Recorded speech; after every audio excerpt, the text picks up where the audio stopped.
En esta, en esta carrera, recorrida, que a veces hacemos la gente que nos gusta investigar la historia, nos toca compartir caminos con colegas o gente con el mismo gusto.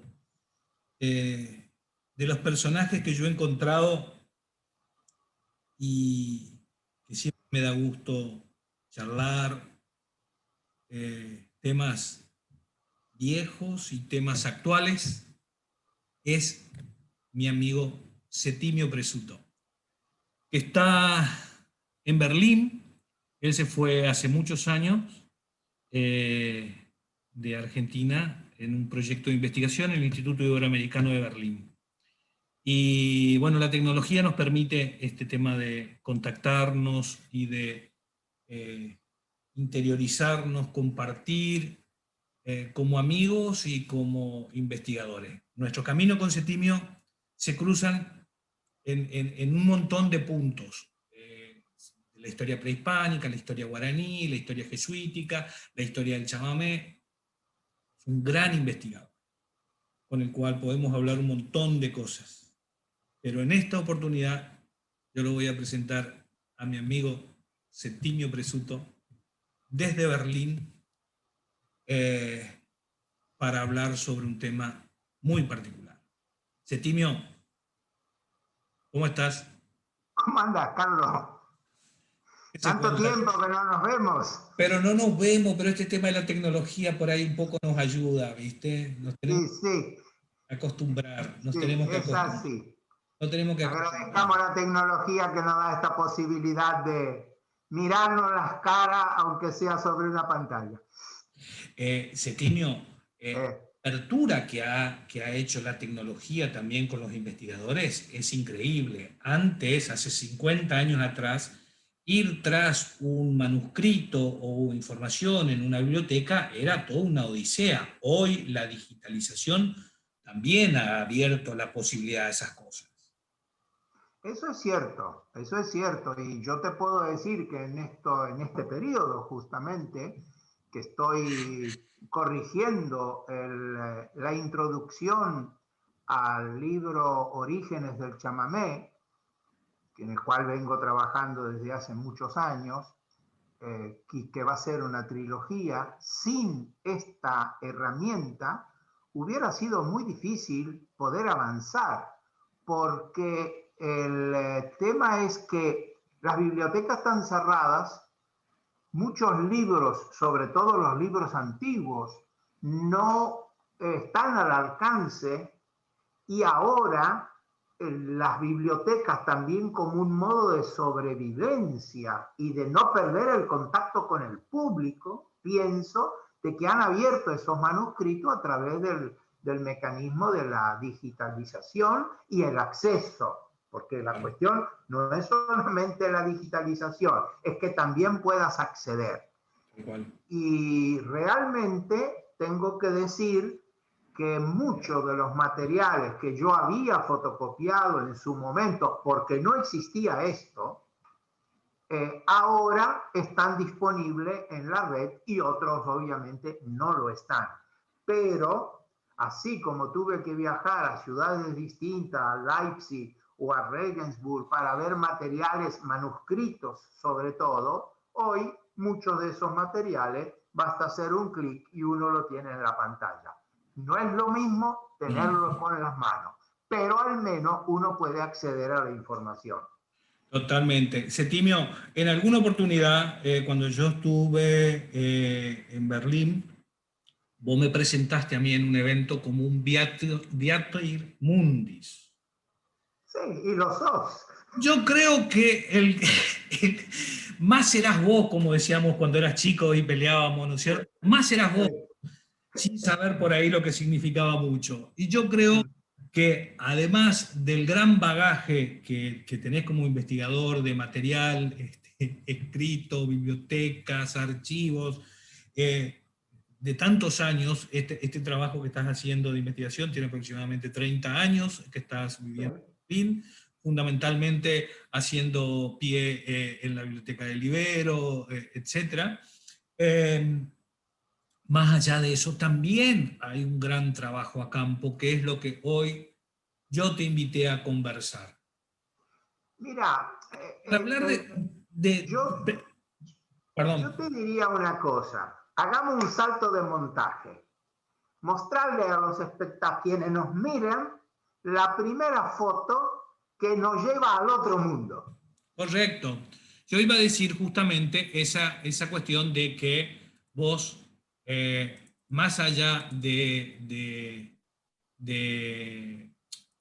el tema de investigación, también tenés un tema de trabajo a campo, que no es estar detrás de un escritorio, ni estar en... Por supuesto, por Esta supuesto. historia es lo que venimos a charlar un poco ahora. Sí, perdón, se cortó, Septimio, repetime.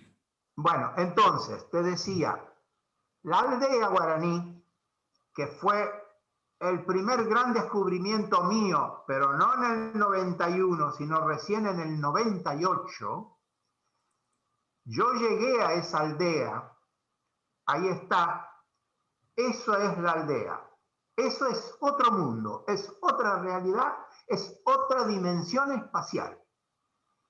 Esa gente es tan rica como nosotros, pero la sociedad blanca lo ha puesto al lado del camino, no en el camino. No nos permiten caminar juntos, los marginó. ¿Cómo yo llego a la aldea? Yo había estado desde el 91 al 98 en medio de los libros, pero no había visto un habitante nativo originario mirándole la cara a 50 centímetros.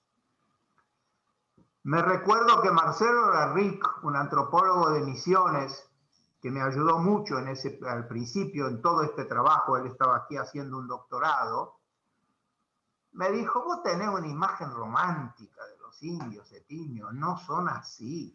Y le dije, bueno, mira, yo voy a buscar el modo de ir a una aldea guaraní y verlos, estar con ellos, hablar con ellos. En el año 95 yo fui a Paraguay para contactar con el padre Meliá, que también se nos ha ido hace poco. Meliá me recibió muy generosamente una mañana a las 6 de la mañana en su casa donde vivía. Estuvimos hablando y cuando yo le planteé la posibilidad de cómo acceder a la aldea, él me dijo, sobre eso yo no te puedo ayudar, vas a tener que buscar otro camino. Yo te voy a ayudar en todas las otras cosas, pero sobre eso no puedo. Respeto su escucho, me duele, obviamente, respeto su opinión y empiezo a buscar otros caminos. En el año 97 vino a Leipzig un hermano berbita que trabajaba en la misión de Acaraimí, Alto Paraná, Paraguay, el cual era amigo de Elizabeth Menzel, alemana, pero que habla español y guaraní, y que había vivido en la aldea de Acaraimí y en la otra aldea de Arroyo Guazú. Entonces, a través de una amiga, me contacto con ella y ella me dice, el Tomás va a venir aquí y ¿sabes qué lo que podemos hacer? Le preguntamos si él está de acuerdo en que podamos irlo a visitar. Entonces yo llevé un cuadernito que tenía en preparación, que lo iba actualizando, se lo entregué una noche antes de que se acostara y a la mañana siguiente, después del desayuno, fue a la habitación, agarró el cuaderno y me dice, ya lo he leído. El proyecto me interesa mucho, ¿qué puedo hacer por esto?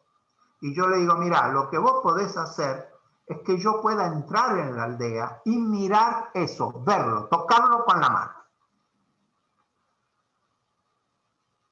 Vamos al caballo.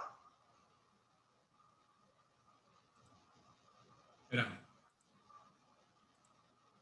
Sí, ya estamos. Tocar con la mano esta realidad. Esta es una foto hecha dentro de la aldea. Lo cual para mí era estar en la aldea era un contraste constante, continuo, porque cualquier imagen que yo hubiera podido tener a través de los libros, la realidad me lo desmentía.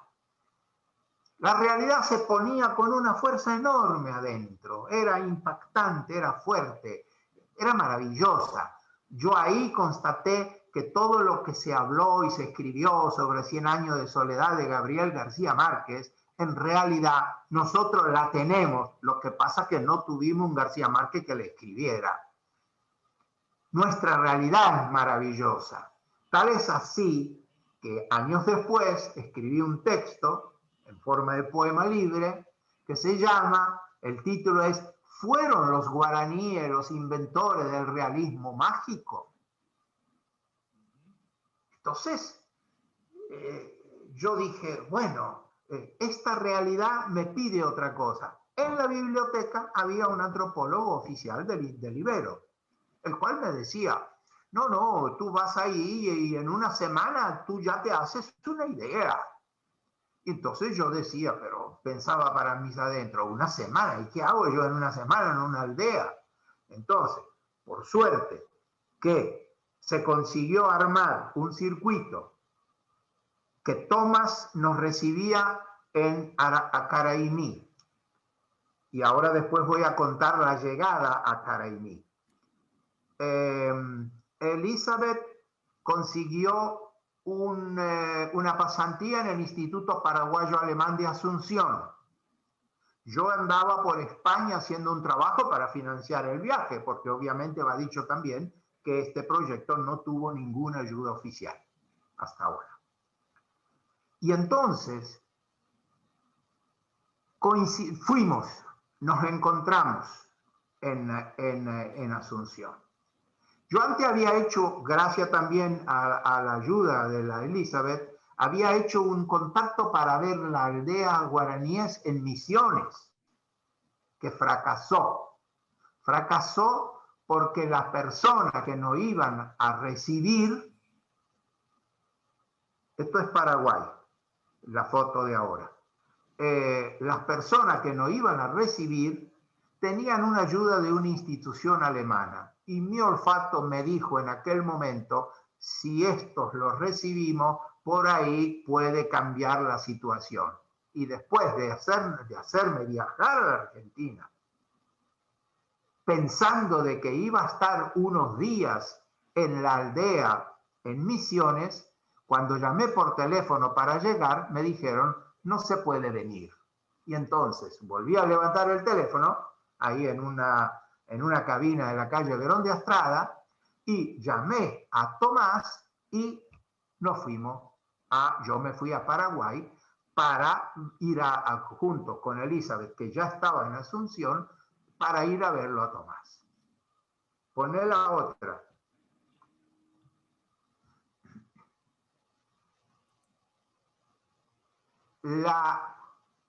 Estos rostros que yo veía en la aldea, vi en la aldea y fotografié. Estas fotos están hechas con una Canon analógica, están hechas con un objetivo 50 milímetros, y vos que sos fotógrafo sabés lo que eso significa, que para hacer este primer plano estoy a medio metro. Sí. Entonces, mi duda era si la gente iba a permitir la foto. Le roban el alma, todo esto que se dice. Que en este caso, al menos en mi experiencia personal, nunca tuve ese tipo de problemas. En ningún momento. Hubo una sola persona que me dijo en todo el periplo, hicimos 3 viajes a la aldea, 98, 2001 y 2003, una sola persona en esos 3 viajes me dijo, yo no quisiera ser fotografiado. Todo el resto aceptó la foto. Eran como un regalo que le hacíamos. Obvio que cuando después del primer viaje yo regresé a Berlín y revelé la foto, lo primero que hicimos por sugerencia de la Elizabeth fue una copia para cada familia donde estuvimos. Y cuando volvimos en el viaje del 2001, llevamos la foto a cada uno de ellos. Te podéis imaginar la alegría. Eso era un regalo inesperado, inusual. Hoy quizás la situación es distinta, porque estamos en contacto con una amiga que está en Ocoí y que tiene Facebook y el teléfono y manda mensajes y manda fotos. Pero en aquel momento donde todo esto, 98, esto estaba en cierne, no, eso no existía todavía. Entonces, ¿cómo llegamos a Caraimí? Arroyo Guazú fue la primera aldea a la que fuimos. Juntando unos días de fiesta en Asunción, tomamos un bus a medianoche con el cielo encapotado, lluvioso, y Elizabeth me dice, pero ¿y si llueve qué hacemos? Y le digo, ¿qué? ¿Nos vamos a quedar ahora en el camino? Ya que arrancamos, no va a llover. Bueno, como los dioses queriendo contradecir los deseos de los humanos, se puso una lluvia, Carlos, pero de esa fina, y prácticamente hicimos todo el viaje hasta las 6 de la mañana con la lluvia. Llegamos al cruce del camino donde teníamos que bajarnos. Nos bajamos y llovía fuerte.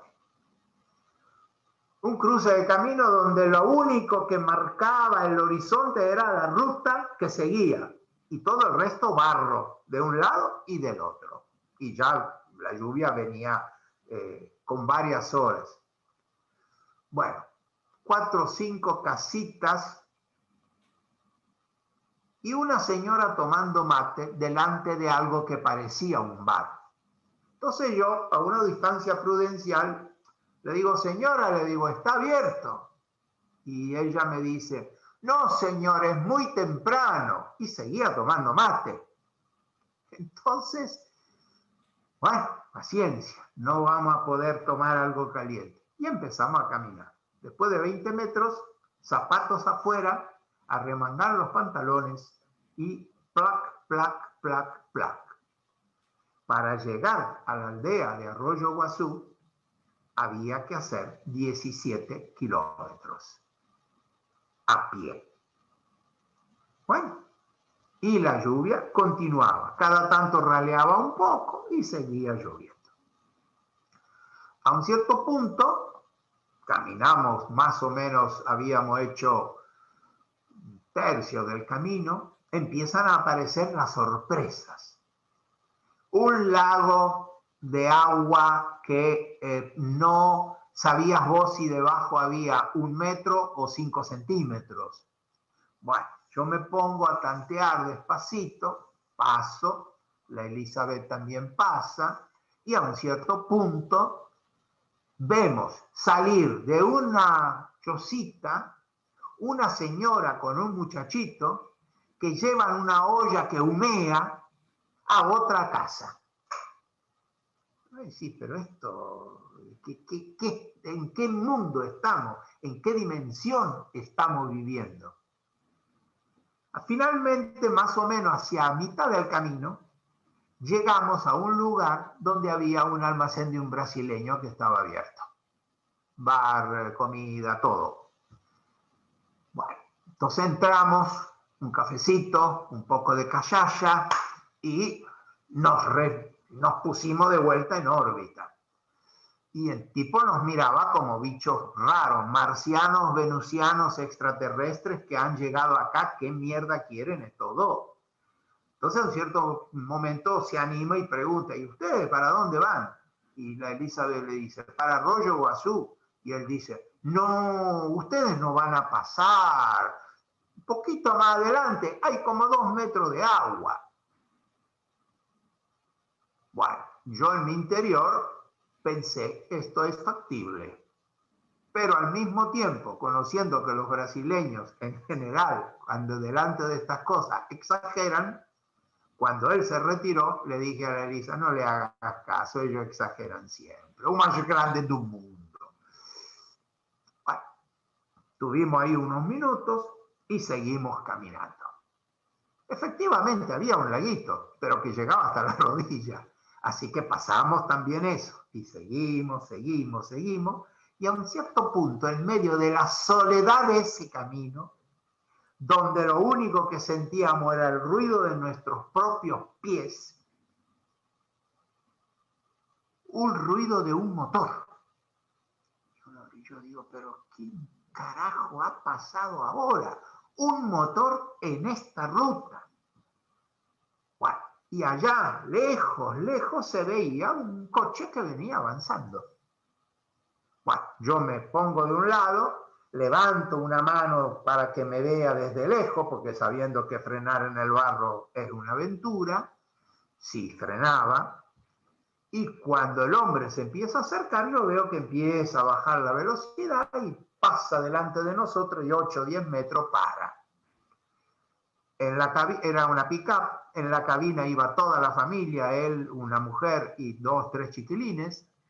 Y entonces yo me acerco y le digo, ¿y usted? Le digo, ¿para dónde va? Me dice, yo voy a San Roque, que es un poblado brasileño cerca de la entrada de la aldea de Arroyo Guazú. Y entonces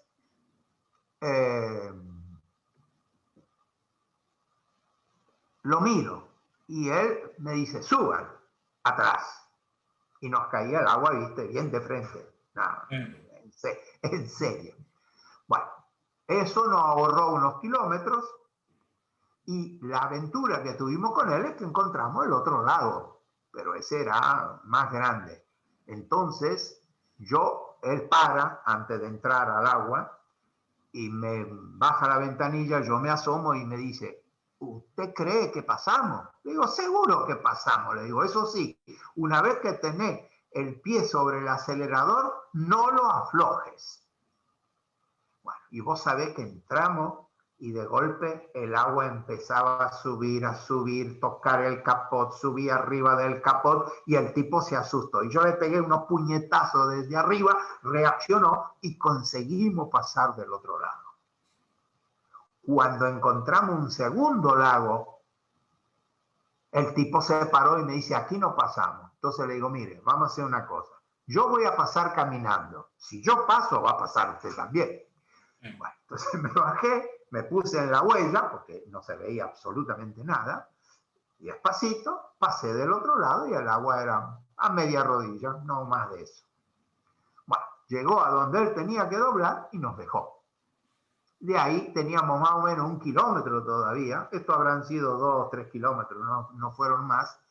Teníamos 1 kilómetro para llegar a la casa de una brasileña que Elizabeth ya había conocido en su viaje anterior, porque no sé si lo dije antes, pero Elisa vivió en esa aldea casi 1 año y ahí aprendió el guaraní con esa familia que nosotros íbamos a visitar.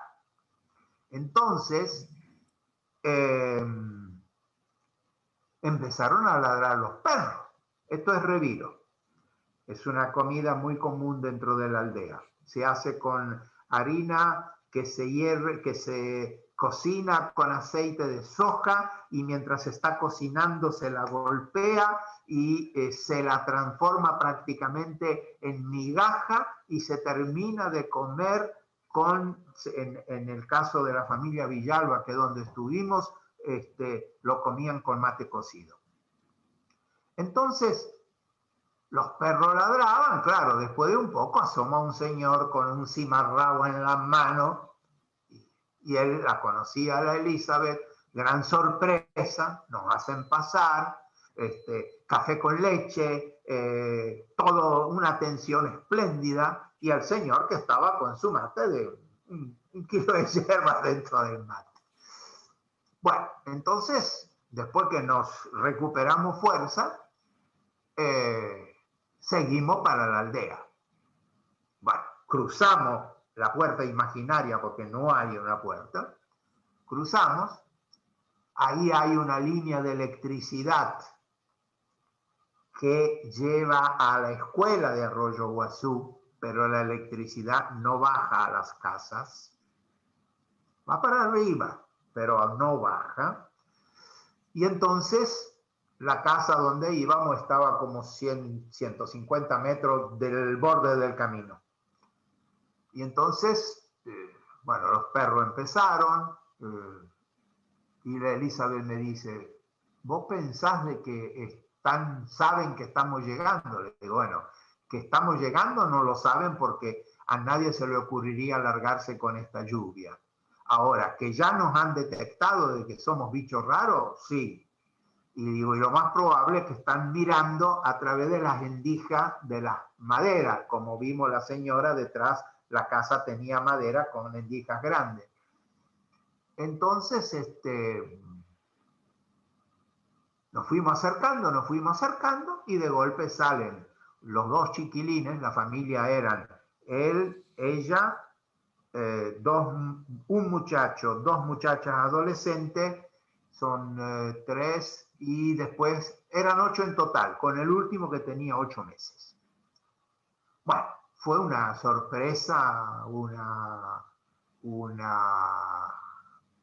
cosa que no encontraban palabras, hasta que a un cierto momento ella, la Nina, una mujer con una personalidad muy marcada, muy fuerte, dice en castellano, porque el padre y la madre hablaban castellano, el hijo mayor y las dos hijas, los otros solamente guaraní, dice,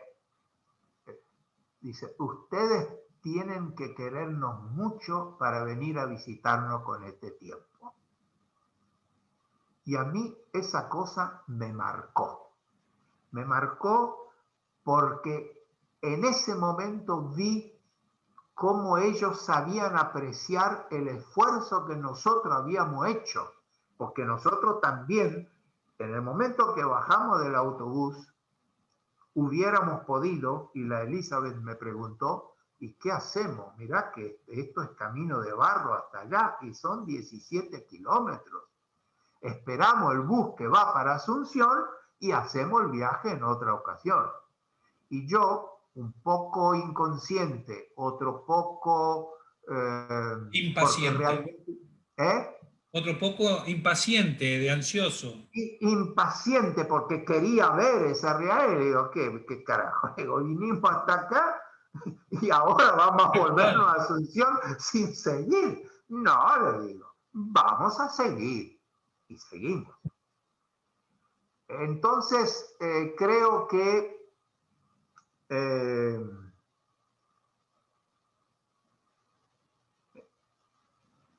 la experiencia da para hacer varios relatos. Esto es solamente una entrada. Entonces, no sé cuánto tiempo llevamos de conversación. Media hora. A mí, en realidad, yo creo que está bien que cuentes cómo has llegado al tema de la aldea o cómo llegaron con Elizabeth al tema de la aldea.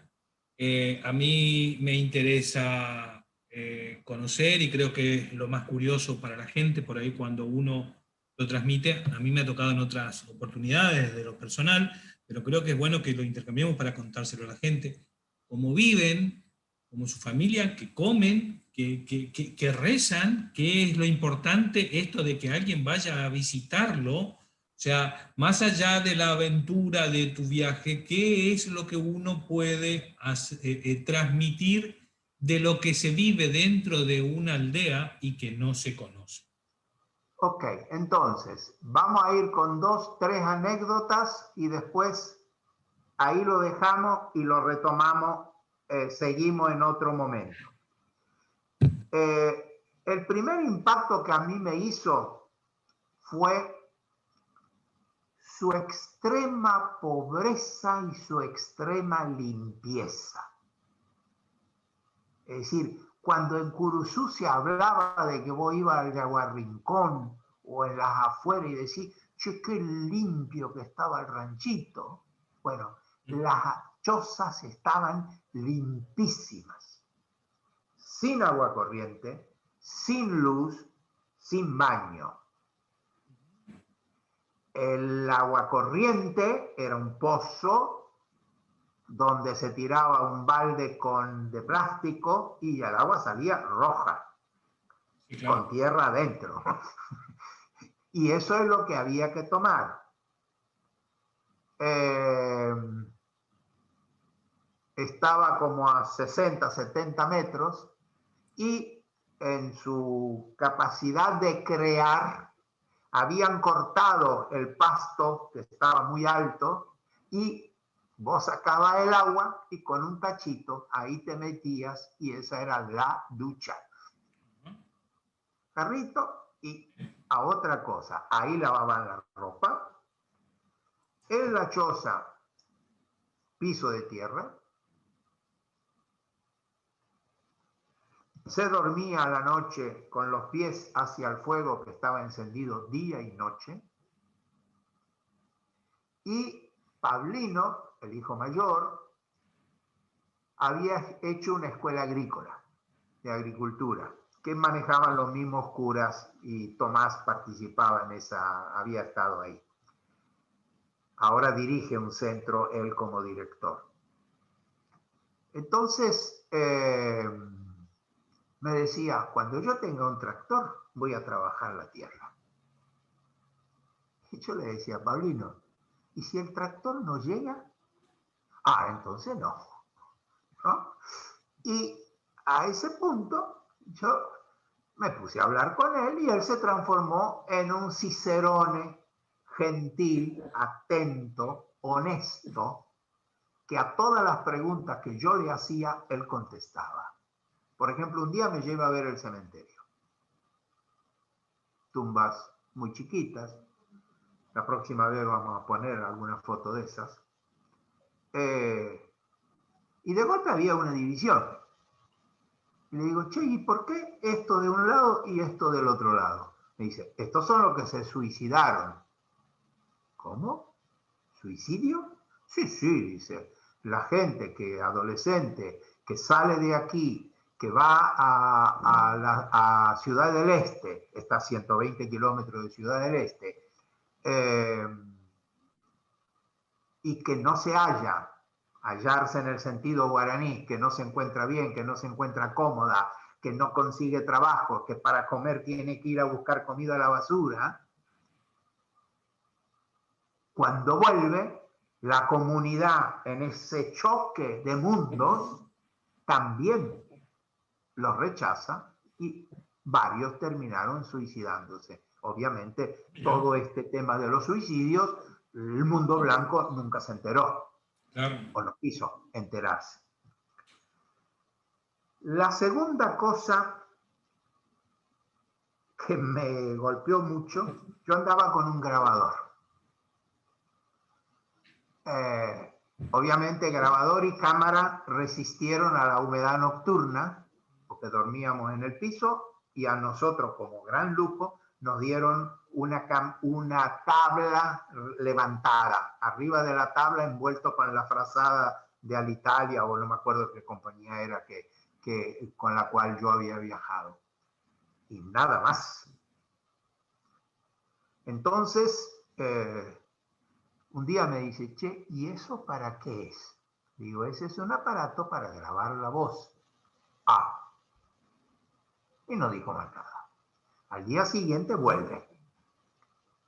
¿Me vas a mostrar cómo funciona? Le digo, sí, claro, pero ahora no puedo porque ves que está húmedo y húmedo no camina. Bueno, salió el sol, el grabador se fue la humedad, y a un cierto punto me dice, ¿y eso es para grabar la voz o también para escuchar? Le digo, las dos cosas. Podés escuchar y grabar.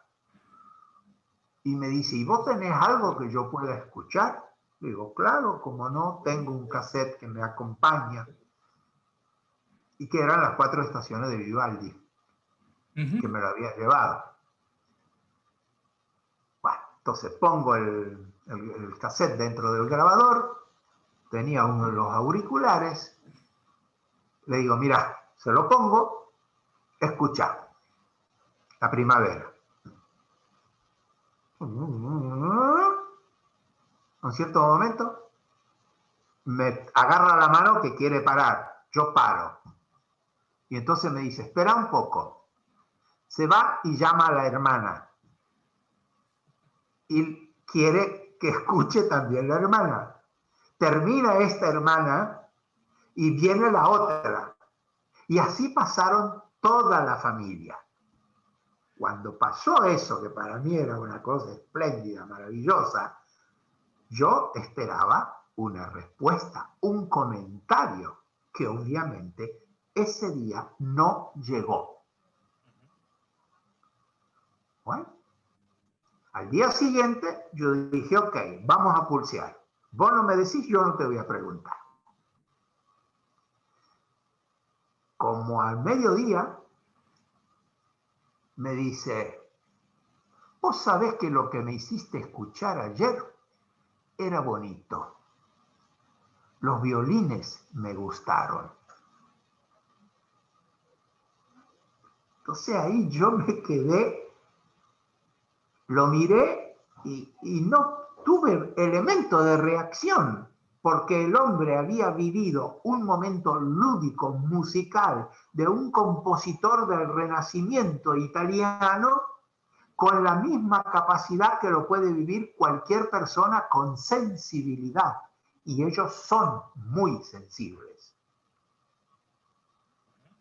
Esta foto que estamos viendo es de la escuelita de Arroyo Guazú. Un día estábamos caminando con Pablino como guía, nos llevaba ahí por los senderitos y vericuetos, y de golpe, en el medio de la nada, aparecen voces que dicen, ¡ah! ¡I! ¡Oh! ¿Y aquí dónde estamos? Entonces Pablino dice, cerca está la escuela. Como hacía mucho calor, la maestra había sacado los bancos debajo del pórtico de la escuela. Bueno, llegamos ahí, nos vieron, ella nos saludó, nos acercamos, nos vio con uno de su comunidad, así que no éramos muy extraños. No, nos presentamos y yo le pregunto, le digo, ¿tenés algún problema si hago alguna foto con los chicos? No, me dice ella. Ella estaba dando las clases con su hijita dentro de un paño, mientras hacía la lección. Bueno, yo me pongo con el 50 milímetros ahí y hago una secuencia, un par de rollos de los chicos, espléndidas criaturas, de 7, 8, 9, 10 años. Y a un cierto punto, ella para la clase y uno de los chicos viene y dice, señor, ¿cuándo voy a poder ver la foto? Y yo le digo, mirá, le digo, esto hay que revelarlo y hay que copiarlo. Será en el próximo viaje. Y efectivamente, en el próximo viaje que hicimos, llevamos la foto a los chicos de la escuela y a la Miguela, que era la maestra, también. Y ahí fuimos a visitar la familia de la Miguela, el ranchito, la choza donde ella vivía, porque no son los ranchos como los nuestros en Corrientes, ¿eh? El tema barro ahí no está, ahí está fundamentalmente la tacuara, el barro a veces lo tienen en tacuara afuera, tacuara, y el barro pega, cubre la tacuara, o es madera clavada, levantada para que la alimaña, los bichos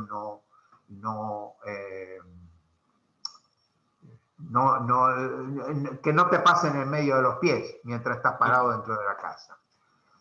Y al mismo tiempo, ahí nos dimos cuenta cómo la ansia de aprender de los chicos. Los chicos tienen una voracidad para aprender. Son rápidos, son veloces. Tan veloces son que cuando se arman las tormentas tropicales, esa lluvia, ¿viste? ¡Pam, pum, pum!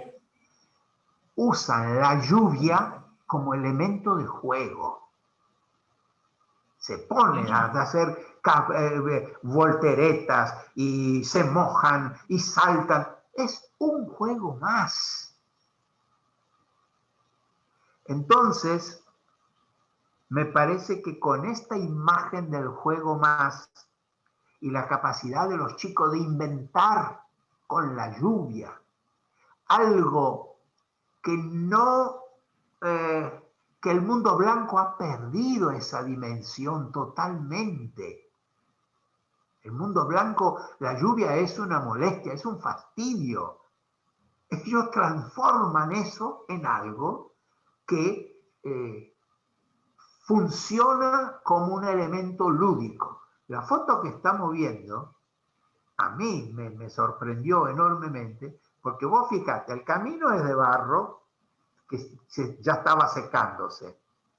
Los tres caminan descalzos y él lleva los zapatos en la mano. ¿Qué haríamos nosotros blancos ahí? Seguiríamos caminando con nuestros zapatos. ¿No? Y me gustaría que muestres la que viene ahora, vamos a ir cerrando, que esto era yo desconcertado delante de lo que estoy viendo. Estoy viviendo una experiencia en un mundo totalmente distinto, totalmente inusual, y yo mismo no sé cómo comportarme. Ese banquito era el banquito donde se sentaban las visitas. Claro, las visitas. Y ahí estaba desayunando. Entonces, todo vaso de plástico, obviamente. Los platos eran de metal. Los gatos, perros, eso es cosa. Pero vos fíjate el espacio limpio que hay. Lo que hay ya de vegetación está allá atrás, lejos. Entonces, mi sorpresa fue, y esto lo vamos a ver en otra ocasión, yo me había llevado un libro del padre Voigt. El padre Voigt fue un verbista que estuvo en esa zona donde nosotros estuvimos en el año 1907 y escribió sus apuntes. Y era genial ver lo que yo leía que el otro escribió en el año 1907, yo lo tenía delante de mis ojos en ese momento. Esto es 1998. El tiempo guaranítico, esa dimensión sin angustia, ese tiempo sin las presiones que tenemos en la vida cotidiana, sin estrés, para usar la palabra clásica, es otra cosa. Hay un tiempo para todo. Hay un tiempo donde la gente goza el silencio. Una de las cosas que más me sorprendió fue: viene una visita, saludan, va ella, y pueden estar 25 minutos antes de volver a emitir un sonido.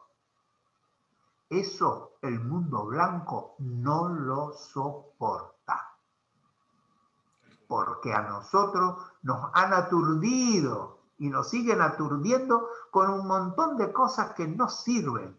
Y las cosas esenciales van quedando de lado. Carlos, yo creo que podemos cerrar con esto. Nosotros vamos a cerrar acá. La verdad que estamos entrando, esta primera charla, esta primera conversación es el inicio para situarnos en lo que queremos contar, que es lo que vamos a empezar a desmenuzar en futuros videos. Una idea de transmitirlo a la gente, de que puedan tomar lo vivencial que habitualmente en los libros es muy difícil encontrar. Septimio, nos vemos la próxima. Nos vemos la próxima. Chao, hasta luego. Un abrazo.